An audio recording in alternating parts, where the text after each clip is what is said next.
दोस्तों, हमारे YouTube channel knowledge from Bihari पे आपका स्वागत है। मैं आशा करता हूँ कि आप सब ठीक ही होंगे और खुश होंगे।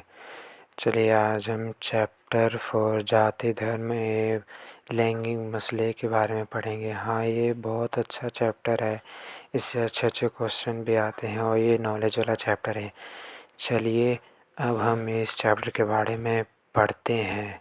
चलिए, पार्ट 4 है ये, जाति धर्म और लैंगिक मसले। इसमें गलती से शायद पार्ट 5 दिखा रहा है, उसके लिए सॉरी, लेकिन ये पार्ट 4 है बुक में, जाति धर्म और लैंगिक मसले। पहला पॉइंट, श्रम का लैंगिक विभाजन। लिंग के आधार पर काम का बंटवारा, जैसे घर के अंदर के अधिकतर काम औरतें करती हैं। इसका मतलब ये है कि जो लिंग का बंटवारा, जैसे पुरुष हैं औरतें हैं, पुरुष घर के बाहर के काम करते हैं और औरतें घर का काम करती है, मतलब उनमें डिफरेंस कर दिए हैं। किसने क्या है? श्रमला लैंगिक विभाजन ने, इन्होंने क्या है। अगला, नारीवादी। औरत और मर्द दोनों के लिए एक समान अधिकारों की मांग करना या नारी शक्तिकरण की मांग। नारीवादी मतलब होता है औरत और मर्द में बहुत सारा डिफरेंस पैदा करना कि जो मर्द कर सकते हैं वो औरत नहीं कर सकती, ऐसे ऐसे विचार रखना, ऐसे रूढ़िवादी वाले। ये गलत है। जो भाई जो इंसान कर सकते हैं वो औरतें क्यों नहीं कर सकती। अगला, स्वीडन, नॉर्वे और फिनलैंड जैसे देशों में सार्वजनिक जीवन में महिलाओं की भागीदारी का स्तर काफ़ी ऊंचा है। ये जो दो देश हैं ना जिनके नाम है स्वीडन और नॉर्वे और फिनलैंड, ऐसे इन देश की जो महिलाएं हैं ना, मतलब उनको ज़्यादा वो दिया गया है, काफ़ी ऊंचा दर्जा दिया गया है। अगला, पितृ प्रधान समाज। ऐसा समाज जिसमें परिवार का मुखिया पिता होता है और उन्हें औरतों की तुलना में अधिक अधिकार होता है। पितृ प्रधान समाज का मतलब है, जैसे हमारे परिवार में 5 मेंबर है, 5 मेंबर में सबसे बड़ा मेंबर कौन है? पिताजी, पापा जी। उनका अधिकार सबसे सर्वश्रेष्ठ होता है। किसमें? अपने फैमिली में उनको सबसे ज़्यादा अधिकार दिया जाता है, क्योंकि वो ही तो घर अपना चलाते हैं। उन्हीं वही जो करते हैं हमारे लिए। ठीक है, ये समझ आया, पितृ प्रधान अधिकार। अगला है 2001 की जनगणना के अनुसार भारत में पुरुष साक्षरता दर 76% तथा महिलाओं के साक्षरता दर 47%। जो जनगणना हुआ था 2001 में, भारत में होता है ना जनगणना कि पुरुष और महिलाओं की संख्या दी जाती है, तो उसमें साक्षरता दर मतलब संख्या 76% पुरुष की थी, 76% पुरुष थे और महिलाएं की साक्षरता दर थी 54%। अगला, 2001 की जनसंख्या के अनुसार भारत में लिंग अनुपात 1927 थी। 2001 में जो जनसंख्या हुई थी भारत अनुपात में, उसकी लिंग अनुपात 1927 थी। अगला, लोकसभा में महिला संसदों का प्रतिनिधि 10% से भी कम है, जबकि राज्य विधानसभा में उनका प्रतिनिधि 5% से भी कम है। जो लोकसभा में महिलाएं हैं, सांसदें हैं, उनके 10% से भी कम है।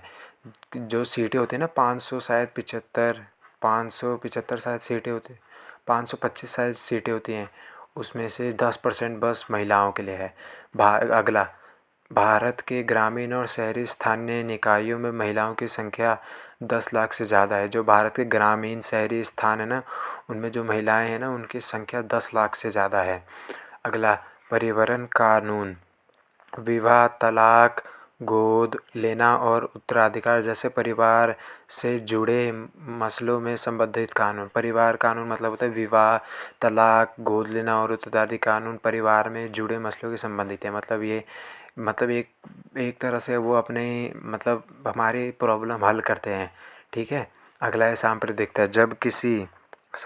जब किसी धर्म को मनाने वाले लोग अपने धर्म को दूसरे के धर्मों से समझने लगते हैं। इसका मतलब ये है कि जैसे हम हिंदू धर्म के हैं या या मुसलमान धर्म पे हैं, जो हम जैसे हमारा धर्म है उससे हम ज़्यादा ही मतलब बोलेंगे ना कि हमारा धर्म सबसे श्रेष्ठ है, सबसे ऊंचा धर्म हमारा ही है और किसी का यहाँ पे धर्म ऊंचा नहीं है, जो है हम ही हैं, तो ये गलत बात है। तो इसी को हम सांप्रदायिकता कहते हैं अपने लैंग्वेज में। ओके।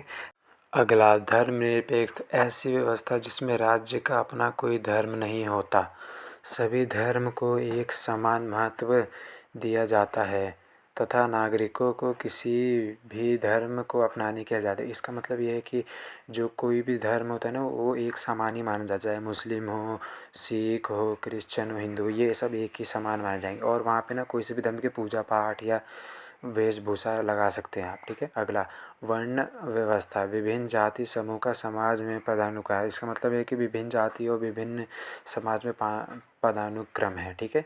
अगला, सार्वभौमिक वयस्क मताधिकार। किसी राज्य में एक निश्चित आयु के बाद सभी लोगों को एक समान मत। इसका मतलब है कि किसी राज्य में क्या पूरे भारत में अपने ये है कि 18 साल से जो व्यक्ति है वही मत दे सकता है, मतलब वोट दे सकते हैं। उससे नीचे वाले कोई वोट नहीं दे सकते। ठीक है। ओके। आगे, जातिवाद। जाति के आधार पर लोगों में भेदभाव करना। ये भारत के एक सबसे कमज़ोरी यही है कि वो जाति के भेदभाव करने लगते हैं जाति पे, कि ये उच्च जात है, वो नीच जात है। ये ऐसा नहीं करना चाहिए। इससे राजनीति वालों को खूब फ़ायदा होता है, लेकिन ये याद रख लेना बेटा, राजनीति वालों को दबा के फ़ायदा होता है। अगला, एक दूसरे पर राजनीतिक लिंग, जाति और धर्म का प्रभाव। देखो, ये राजनीति वाले, मैं अभी बोल ही रहा था ना, राजनीति वाले खूब फ़ायदा उठाते हैं। अब ये देखो क्या पॉइंट आया, एक दूसरे पर राजनीतिक लिंग, जाति और धर्म का प्रभाव। ये जो राजनीति वाली, ये 3 तरह से मतलब राजनीति करते हैं। पहला, जाति, फिर धर्म, फिर जाति, धर्म और लिंग। जाति में ये नीच जात है, ये उच्च जात है, ये उस जात का, ये मुस्लिम है, ये सिख है, ये हिंदू है। ये जाति जाति जाति करते रहते हैं ये सब। फिर अगला उनका पॉइंट है धर्म का। ये धर्म मान लें, ये उच्च धर्म है, ये नीच धर्म है, वो राजपूत है, ये बनिया है, वो कहाँ महाराजा है, ये कहाँ नौकर का लड़का। ठीक है। और लिंग, महिलाएं पुरुष में अंतर करते रहते हैं अपने भारतवासी के लोग। अगला, लिंग, श्रम का लैंगिक विभाजन। महिलाओं घर के आदर के सारे काम करती है, मतलब ये जो महिलाएं हैं ना, वो सब घर के अंदर के सारे काम करती है, लेकिन वो बाहर काम नहीं कर सकते। ठीक है। अगला, प्रतिष्ठात्मक समाज। सभी शक्ति पुरुषों द्वारा धारण की जाती है। जो प्रतिमात्मक समाज है वो बस ना शक्ति पुरुषों को मिली है, औरतों को नहीं।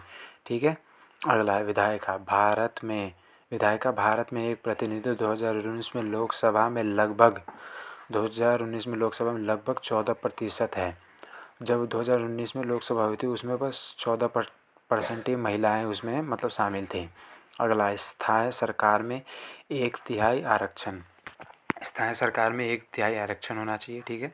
अगला, नारीवादी और अन्य लोग और कई संगठन विधायकों में महिलाओं के आरक्षण की मांग कर रहे हैं। नारीवादी मतलब समझते हो आप? नारीवादी मतलब होता है नारी और नर के लिए एक समान अधिकारों की मांग करना, या नारी शक्तिकरण की मांग। मतलब नारी और पुरुष और महिलाओं के बीच में अंतर करते हैं ना, उसे हम नारीवादी कहते हैं। तो इस लाइन का मतलब है नारीवादी और अन्य लोग को कई संगठन विधायकों में महिलाओं के आरक्षण की मांग करना। मतलब ये डिफरेंस करते रहते हैं कि ये पुरुष है, वो महिला है, तो महिलाओं को इतना देना चाहिए। और